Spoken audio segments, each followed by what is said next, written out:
Hey guys, back here again. This is day 3. I came out here on Friday, rode for a little while, did a little video that I put up, so you can probably go back and check that one out. But yesterday, went out to Okaloacoochee, rode out there, had a great ride, got to see some deer and some other wildlife and stuff out there. And today, coming back again to Cecil Webb. This is the Babcock Ranch. This is up in Punta Gorda. So I'm going to do another ride out here today.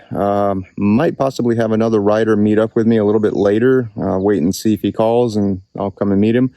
Otherwise, I think we might meet up tomorrow and go back out to Okaloacoochee and take a ride out there again. So basically 4 days of riding back to back, almost a full week. So it's been a pretty good week, man. Actually enjoying this, having some time off and going out riding and just exploring.